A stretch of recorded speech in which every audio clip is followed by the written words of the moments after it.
Bonjour à toutes et à tous. Bien, écoutez, effectivement, il me vient l'honneur d'animer cette table ronde autour du biomimétisme et je vais appeler Alain Renaudin et puis Mathieu Pillet à me rejoindre. Et je crois que nous avons Sandra en ligne. Je la vois sur l'écran. Donc bonjour, bonjour Sandra. Et puis merci d'être avec nous. J'espère qu'on vous entend. Je vais vous laisser dire bonjour, comme ça on va faire un test. Bonjour. C'est bon, ça marche très bien. Parfait. Eh bien écoutez, nous avons 30 minutes pour échanger sur ce beau sujet qui est le biomimétisme. Je vous avoue personnellement que je l'ai découvert il n'y a pas très longtemps. C'est un sujet qui m'a toujours intrigué, d'accord, puisque je pense que moi qui suis convaincu que l'innovation en France, il faut l'accompagner, mais il faut souvent prouver que c'est efficient. Et qu'est-ce que plus que Dame Nature qui, sur plus de 3 milliards d'années, nous a prouvé qu'elle était capable d'innover et d'avoir des belles choses, et que je pense que le biomimétisme vient s'inscrire là-dessus. Donc avant que Alain me frappe de manière non plus virtuelle mais physique, on va tout de suite lancer ces débats. Donc Alain Renaudin, donc, qui s'intéresse au développement durable depuis le congrès de Johannesburg et qui a créé en 2011 New Core Conseil, se passionne du biomimétisme. Et puis comme je vous ai dit tout à l'heure, c'est un sujet que je connaissais très peu, et je me suis rendu compte d'une chose, c'est que j'avais autour de ma table de ronde 3 personnes qui me parlaient de biomimétisme, de bioremédiation, de bioluminescence, et je me suis dit, plutôt que passer pour un ignare seul, je vais plutôt leur demander de nous expliquer en quelques minutes d'abord, voilà ce qu'ils font. Donc Alain, je te donne la parole en premier pour nous parler de biomimétisme. C'est gentil. Donc, premier petit tour entre nous pour une petite contribution rapide. D'abord, merci beaucoup. Je suis ravi d'être là. Merci beaucoup, Myriam, pour l'invitation. On ne s'était pas vu depuis longtemps. Je suis ravi de te retrouver. Merci pour ta fidélité. Très heureux d'être là et merci de m'accueillir dans votre écosystème. Alors, j'aurais envie de dire plein de choses, évidemment, parce que c'est plein de choses à la fois. Mes voisins de table d'hier soir pourraient en témoigner. Je dirais que vous en ferez la définition que vous voulez, mais c'est probablement d'abord une grande claque dans la gueule, une grande leçon d'humilité, de reprendre conscience que nous sommes un parmi une multitude.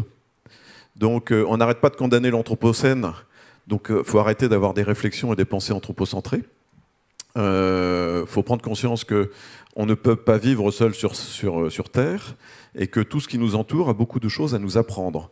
Pour une raison assez simple, je vous donne un petit point de repère, c'est que nous, espèces évoluées, dites intelligente, Homo sapiens sapiens, l'homme sage, puisque nous nous sommes auto-désignés, on a à peu près, on va dire 250 000 ans. Sur les 3,8 milliards d'années d'existence de la vie sur Terre. Alors ça a commencé avec des choses microscopiques dans l'eau, des cyanobactéries. Tout n'a pas 3,8 milliards d'années. Hein. Les plus anciens parmi nous ont 500, 600 millions d'années. Les requins, les méduses, c'est déjà pas mal. Donc nous, on a 350 000 ans. Et donc l'idée du biomimétisme, c'est finalement, plutôt que d'être le dernier qui est rentré dans la classe et qui donne des leçons à tout le monde, eh bien, c'est d'écouter un peu les petits camarades, parce que tout ce qui nous entoure, c'est finalement notre équipe, votre équipe de R&D. Moi, je ne connais pas de boîte qui a 3,8 milliards d'années de R&D. On en a une autour de nous, s'appelle la Nature Company, et en plus, elle fait tout ça en open data. Et donc le biomimétisme, c'est une leçon d'humilité, c'est aussi un chemin disruptif d'innovation, pour le dire autrement, et pour exciter un petit peu votre curiosité. Ça crée de la valeur. On va sortir à la rentrée la première étude financière sur les levées de fonds. Rien que sur un premier panel d'un peu plus de 20 startups françaises, on est à un demi-milliard d'euros de levée de fonds. Donc ce n'est pas une pensée poétique de quelques chercheurs académiques. C'est une réalité économique, technologique, industrielle. Des groupes industriels s'y intéressent de plus en plus. Et donc, c'est cette idée que... et je vais terminer dans 30 secondes pour passer la main. C'est cette idée que on vivra mieux, nous, en tant qu'humanité, en tant qu'espèce, si on est davantage capable de tirer des leçons de toutes les espèces autour de nous qui ont réussi à résoudre nos enjeux nos petits enjeux à nous de résilience. D'une certaine manière, le biomimétisme, c'est une forme de boîte à outils du développement durable. C'est du comment, c'est que des solutions. Sur l'énergie, eh bien, écoutez, la nature n'a pas de problème d'énergie. Elle en produit partout et en consomme très peu. Je développerai tout à l'heure. Merci Alain. Donc, je vais passer maintenant la parole à Mathieu, qui préside le groupe Edafos Holding, qu'il a fondé en 2018. Et puis, il nous a déjà mis en bouche hier au soir, puisqu'il a reçu un prix de 5T, il développe des solutions de biorémédiation. Donc voilà, un autre variable que je te propose de nous expliquer. Oui, bien sûr. Bonjour à tous. Alors la bioremédiation, c'est une application pratique du biomimétisme. Très, très schématiquement, dans bioremédiation, il y a bio, qui veut dire vivant, et puis remédiation, qui veut dire réparation ou dépollution en l'occurrence.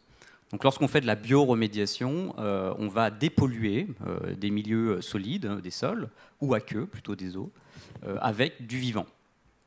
Très schématiquement, il y a 3 méthodes de bioremédiation qui aujourd'hui existent et sont déployées. La dépollution avec les plantes, on appelle ça la phytoremédiation. La dépollution avec les bactéries, donc on appelle ça simplement la bioremédiation. Et puis la dépollution avec les champignons, et on appelle ça la mycoremédiation. Et nous, on travaille au sein d'Edafos particulièrement sur cette dernière approche de mycoremédiation dans laquelle on utilise des champignons. On pense que cette dernière approche est plus intéressante que les autres parce que les champignons ont un potentiel très particulier pour aller dégrader des éléments extrêmement complexes. Dans la nature, les champignons vont être les grands nettoyeurs. Ce sont les micro-organismes qui vont aller dégrader les molécules qu'aucun autre organisme vivant ne peut dégrader, comme par exemple certains composés du bois, tels que la lignine, qui, sous nos latitudes, ne peut être dégradée que par les champignons. Donc sans champignons, en fait, la nature aujourd'hui n'arrive pas à recycler une partie de ses propres déchets. Donc lorsqu'on utilise des champignons pour faire de la dépollution, on va mettre des champignons en confrontation avec des molécules également très complexes d'origine humaine la plupart du temps, essentiellement des hydrocarbures ou des dérivés d'hydrocarbures, pour laisser les champignons faire un travail de dégradation naturelle qui est par définition très performant parce qu'il ne consomme aucune énergie et parce que le champignon va recycler les polluants en éléments intéressants pour nous, tels que de l'eau ou du carbone stable dans les sols. Merci Mathieu. J'ai eu peur que tu nous livres tous tes secrets tout de suite à ce premier tour de table. Je vais donner la parole maintenant à Sandra, qui est aujourd'hui l'heureuse fondatrice de la start-up Gloway. Je le dis bien comme ça ou pas, Sandra? Glowy, d'accord.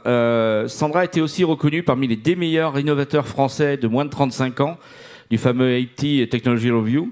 Et puis, en décembre dernier, le ministère de la Culture et de l'Économie l'ont nommé président du tout nouveau Conseil national du design pour conseiller le gouvernement sur la mise en place d'une politique nationale en design pour créer un monde plus durable et désirable. Donc, nous sommes très heureux de t'avoir parmi nous en visio. Et puis, on voit bien aussi que on n'a pas besoin d'avoir plus de 50 piges pour pouvoir travailler sur ces domaines-là, puisque vous voyez que nous avons 2 personnes, un de 28, c'est ça Mathieu, et 35 ans, et voilà, c'est aussi ça le monde durable et qui nous donne plein d'espoir. Je te donne la parole Sandra pour nous parler de bioluminescence et nous faire, j'ose le faire, un peu la lumière sur cette technologie. Bonjour à tous, merci beaucoup de m'accueillir, je suis désolée de ne pas être parmi vous, j'ai un petit souci de rentrée scolaire aujourd'hui. Donc, la bioluminescence, qu'est-ce que c'est? C'est pour le coup un phénomène naturel de production de lumière qui existe chez beaucoup d'organismes vivants, qui évoluent depuis des centaines d'années. Beaucoup d'organismes vivants, ça veut dire des organismes terrestres, des lucioles, des vers luisants, et vous la connaissez tous, ce phénomène. Et puis surtout, plus de 80% des organismes marins. Donc en fait, dans la mer, c'est un mécanisme qui est juste commun, de l'ordre du commun. Et donc la nature a développé ce mécanisme-là pour plein de raisons. Dans les profondeurs, évidemment, pour se faire voir, mais ça peut être pour chasser, ça peut être pour donc soit attirer une proie, soit se camoufler de ses prédateurs, ça peut être pour se reproduire. Enfin, il y a plein de fonctions biologiques qui sont liées à cette production de lumière. En tout cas, ce sont 2 molécules qui réagissent ensemble et qui permettent de créer un photon. Et donc, le constat que nous, on a fait, c'est de se dire... Aujourd'hui, on vit dans un monde où la lumière est devenue un besoin complètement universel et un vrai facteur de développement économique. On voit bien aujourd'hui tous les sujets que la lumière peut poser, et notamment en ville, puisque c'est notre sujet de prédilection. Et au-delà de ça, la lumière aujourd'hui pose un vrai problème, à la fois sur sa production et sa consommation en termes d'impact environnemental, mais aussi sur l'impact qu'elle a sur la biodiversité. Et donc l'objectif, c'est de se dire, est-ce que la bioluminescence peut pas aider à répondre à cette problématique, notamment dans le paysage urbain. Et donc notre métier aujourd'hui, c'est de développer une matière première bioluminescente qui est faite à base de bactéries marines. Donc on a tout un tas de recettes pour améliorer la production de lumière de ces bactéries sans faire de modification génétique. Et puis ensuite, on vient créer des sortes d'aquariums qui permettent d'accueillir ces bactéries pour en faire notamment une gamme de mobilier urbain.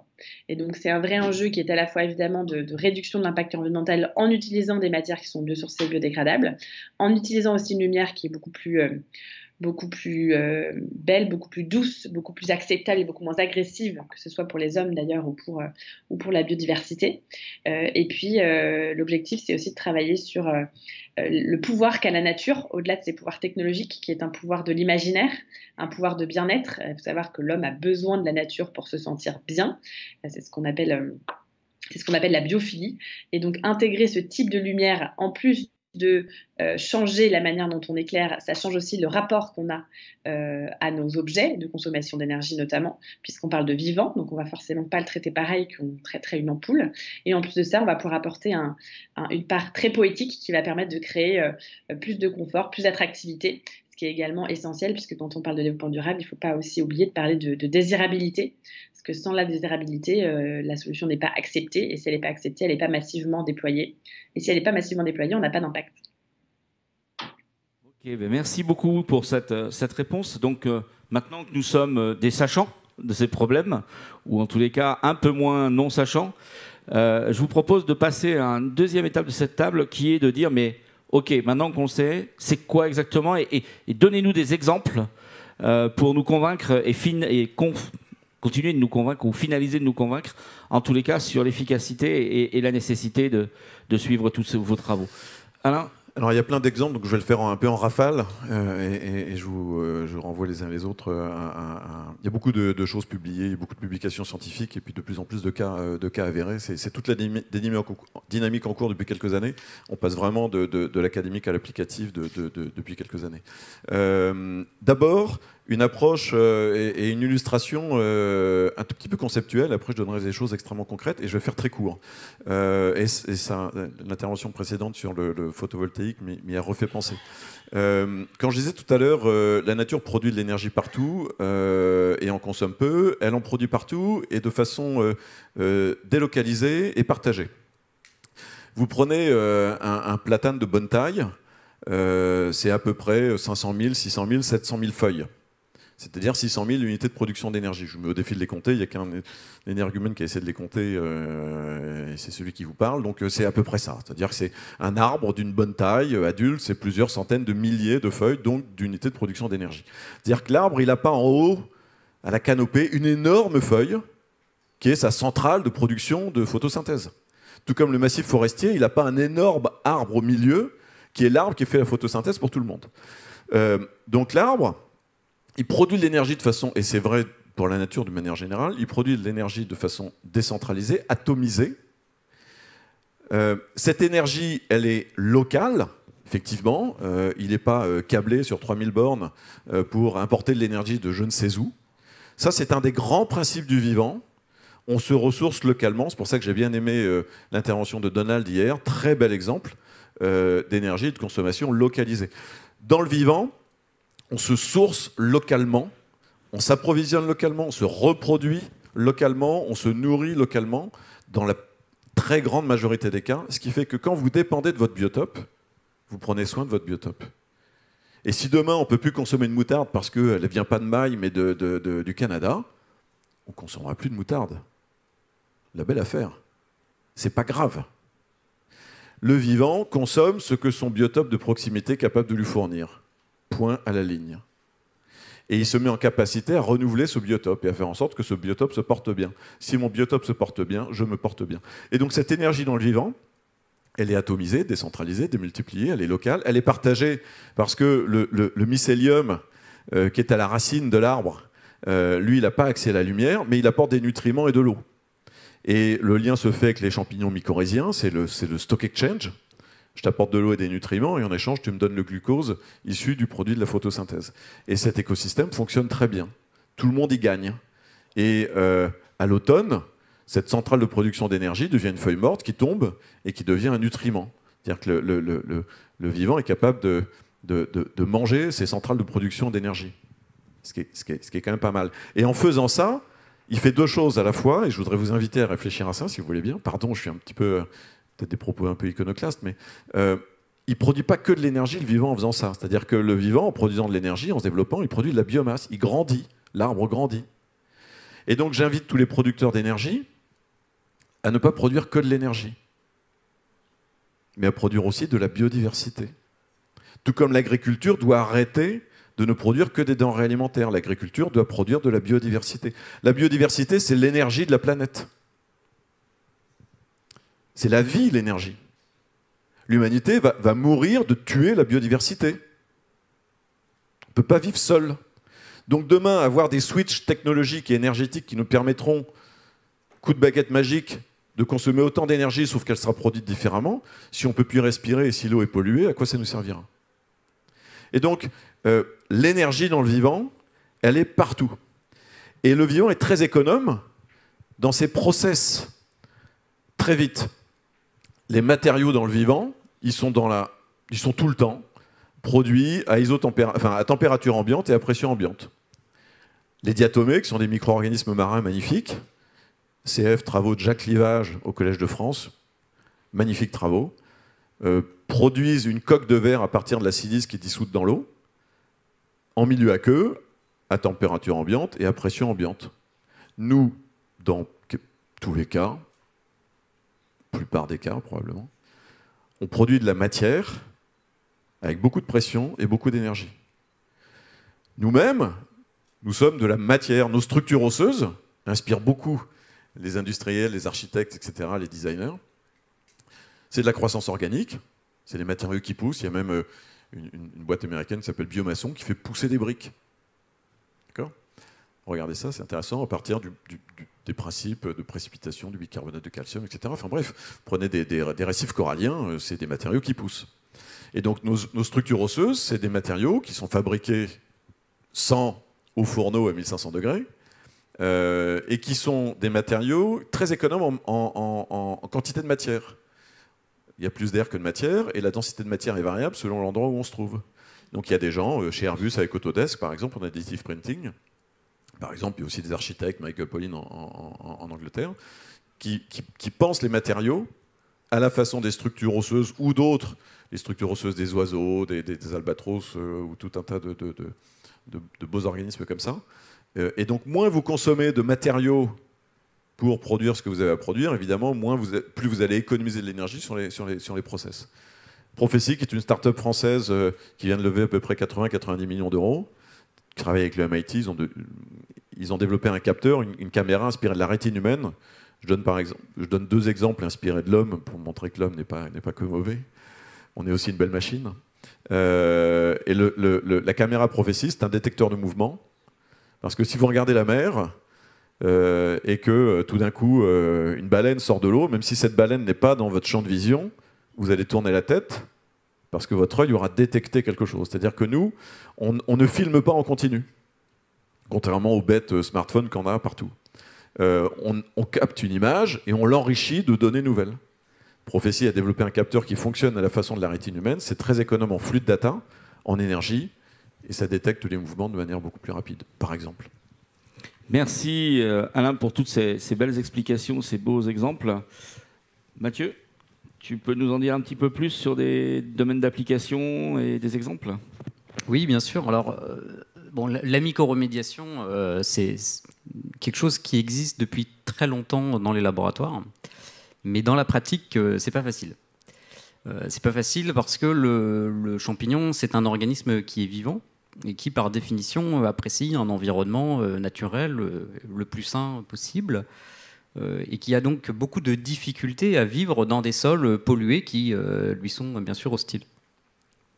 Donc c'est notre métier au sein d'Edafos, c'est de réussir à faire cette transition entre le laboratoire et le terrain, et de trouver des méthodes ou des astuces pour faire en sorte que ce champignon arrive à accepter un milieu qui naturellement n'est pas le sien, et à accepter un polluant qui naturellement n'est pas une source de nourriture pour le champignon. Alors, quand on fait de la mycoremédiation en conditions réelles, un des premiers objectifs, c'est de produire le champignon dans des quantités suffisantes. La dépollution des sols, il faut savoir que c'est un marché de volume, hein. On va dépolluer des milliers ou des millions de tonnes de terre. Donc ça implique des quantités aussi très importantes de champignons à produire. Donc ici, il y a finalement un premier défi qui est de dire comment est-ce qu'on arrive à produire de telles quantités de champignons dépollueurs, avec des modèles aujourd'hui de production qui sont essentiellement agricoles. Donc on a une transition à faire d'un modèle très agricole à un modèle plus industriel. Un deuxième enjeu, ça va être de transporter le champignon, parce que le champignon, étant donné qu'il est vivant, il est périssable. Donc ça va être difficile de le transporter dans des bonnes conditions, sans le congeler, sans consommer trop d'énergie, à des coûts raisonnables, etc. Donc nous, au sein d'Edafos, on a travaillé sur des méthodologies de stockage de champignons. On les encapsule, donc on les fige dans des capsules qui sont faites à base d'algues, qui sont donc biodégradables et qui permettent de transporter, de stocker le champignon dans de très bonnes conditions.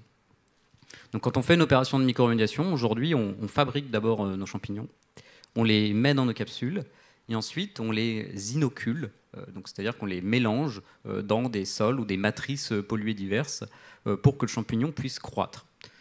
Une fois que le champignon est à sa place, il va naturellement pousser et il va aller chercher par lui-même, c'est aussi sa grande force, c'est qu'il est très mobile, le champignon, il va aller chercher par lui-même sa nourriture, donc il va aller chercher le polluant pour croître et assurer sa survie. Donc aujourd'hui, nous, on est en phase de transition entre le laboratoire et puis, on va dire, un scale-up industriel. Donc on a déjà réussi à dépolluer quelques milliers de tonnes de terre, quand même. On est dans une phase on va dire assez concrète. Et si vous voulez, l'objectif, c'est de faire ça dans un délai qui est suffisamment court. C'est vraiment l'enjeu de la dépollution aujourd'hui, c'est que les méthodes qui existent sont quasi immédiates. En fait, on va mettre les sols dans des décharges, donc c'est de l'enfouissement définitif, c'est immédiat. Ou alors on va brûler les polluants dans le sol. Ça consomme de l'énergie dans des quantités assez folles. Et donc le vrai défi de la mycoremédiation, outre la survie et l'efficacité des champignons, ça va être de faire ça dans des temps suffisamment courts. Et nous, sur nos dernières opérations, on a réussi à faire des opérations de dépollution entre 3 semaines à 6 mois pour les opérations les plus complexes. Merci beaucoup pour ces exemples. Sandra, sur la bioluminescence, quelques aussi exemples et cas d'application que tu pourrais nous évoquer? Oui. Alors, sur la bioluminescence, le sujet est vaste parce qu'en fait, le sujet de la lumière, il est très transversal. Il est dans toutes les industries pour beaucoup d'usages différents. Et ce qui est intéressant de se rendre compte, c'est qu'aujourd'hui, la solution qui est finalement la solution qui est utilisée partout, puisque c'est une des seules solutions qu'on a, c'est une solution technique pour répondre à plein d'usages différents. Et je prends l'exemple dans le paysage urbain, quand on remplace petit à petit les ampoules à incandescence par la LED, alors on consomme beaucoup moins d'énergie, ça c'est sûr. En revanche, typiquement, les intensités des LED sont très très largement supérieures à celles des ampoules à incandescence. Elles sont moins chères, et donc l'être humain que nous sommes va en mettre plus, et va en plus de ça remplacer ses sources d'éclairage, et donc la pollution lumineuse, donc l'impact sur la biodiversité, a été multiplié par 5 ces 10 dernières années. Donc ça, c'est important de le comprendre. Et la deuxième chose, c'est de se dire que quand on réfléchit à des innovations de rupture comme ça, et notamment vivantes, et c'est un peu, ça rejoint ce que disait Alain, c'est que il faut pas essayer de chercher une solution radicale qui fonctionne dans n'importe quel contexte. C'est-à-dire que un panneau solaire va être efficace à certains endroits, va pas l'être à d'autres, et donc il faut pas le mettre à un autre. Et c'est pareil pour la bioluminescence. L'idée, c'est pas de se dire on va remplacer toutes les lumières du monde de votre cuisine pardon. Pardon, au lampadaire dans la ville, mais c'est plutôt de se dire c'est une lumière qui est douce, qui sert à mettre en valeur, à diffuser, à donner de l'information, à sécuriser. Et donc, c'est de réfléchir dans quel contexte est-ce qu'elle va être le plus pertinente pour qu'on puisse démultiplier son impact. Et pas tout de suite de se dire on va la mettre partout parce que c'est là où ça va fonctionner. Et donc, cette approche-là, nous a mené vraiment à l'usage dans le paysage urbain, en priorité. On peut évidemment l'utiliser sur plein d'autres sujets, mais là où on pense avoir le plus d'impact, ça va vraiment être dans les espaces urbains, justement parce qu'aujourd'hui, la manière de concevoir l'éclairage urbain par l'approche du lampadaire qui a été largement diffusée a été conçue au départ typiquement pour des véhicules roulants, là où aujourd'hui énormément de centres-villes, voire la grosse majorité d'entre eux sont en train de se repiétoniser, de se revégétaliser, et donc on n'a plus non plus les mêmes usages. Et c'est là où c'est intéressant de se reposer la question de où est-ce qu'on met ces nouvelles solutions, comment est-ce qu'on les applique, et que c'est forcément long parce que c'est aussi une manière de repenser totalement la philosophie de mise en lumière grâce à ce prétexte qui est la bioluminescence.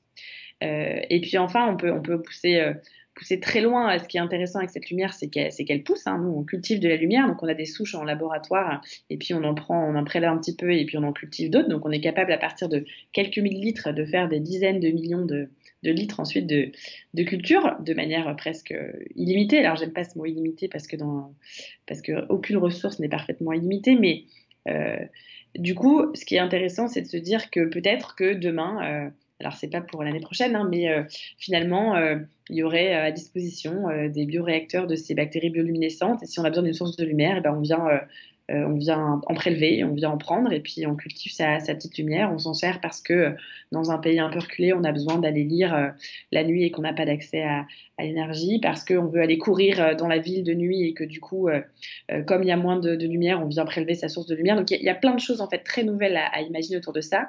Et forcément, utiliser le vivant, ça amène à repenser totalement la manière dont on fonctionne et à repenser les chaînes de valeur. Et vous parliez aussi d'applications. On a découvert un peu malgré nous des choses très intéressantes avec cette lumière, et notamment la qualité de lumière et l'effet hypnotique et relaxant que cette lumière peut apporter, qui est lié à sa longueur d'onde, mais qui est aussi lié à sa qualité et à son caractère vivant. Et donc, on l'utilise typiquement, nous, dans des salles de relaxation. On a également fait des tests, on est beaucoup contacté par des praticiens en médecine, que ce soit de la médecine psychiatrique, beaucoup de médecine préventive, par des anesthésistes, pour des enfants extraordinaires comme des enfants atteints d'autisme. Et donc, voilà, on se rend compte que ça ouvre aussi des champs à des nouvelles applications sur lesquelles on peut avoir un impact, que ce soit sur un impact social ou un impact environnemental. Merci Sandra, je vois Alain qui réagit, qui a porté le micro à la bouche, donc je suppose que... Oui, bah c'est pour réagir et pour acquiescer. Sandra a soulevé un point extrêmement important, c'est qu'on est toujours... on produit de l'énergie pour faire le corollaire de façon toujours adaptée à son écosystème, à son... En fait, cette idée de circuit court et d'approvisionnement adapté, local, etc., on l'a bien compris pour les fruits et légumes. Je ne vois pas pourquoi on ne le comprendrait pas pour l'énergie. Donc, on est toujours adapté à la ressource. Vous savez, dans les grands principes d'évolution de Darwin, c'est pas le plus fort qui survit, c'est le plus adapté. Il y a toujours une erreur d'interprétation là-dessus. Et donc, le mix énergétique, il sera différent. Le mix énergétique dans le vivant, et pour nous, il doit être différent selon l'endroit où on est. Et dans ce mix énergétique, il peut y avoir de tout. Alors j'ai beaucoup aimé l'intervention de M. Leger, puis en plus on a beaucoup discuté hier soir, mais dans le vivant, avoir 5% de train au diesel, c'est acceptable. C'est pas grave. C'est un peu plus compliqué en termes de com pour les usagers qui sont là où il y a du diesel et pour les élus locaux, etc. Mais ça ne le choque pas le vivant qui est un peu de différents types de sources d'énergie un peu partout. Je vais faire très très vite sur la fin pour dire que l'autre calcul que fait le vivant, c'est que le rendement unitaire est très mauvais. Ce qui l'intéresse, c'est le rendement collectif. C'est-à-dire chaque feuille d'arbre, c'est nul en performance, en rendement. Mais l'arbre, il est très bon. Nous, on a une obsession sur le rendement unitaire.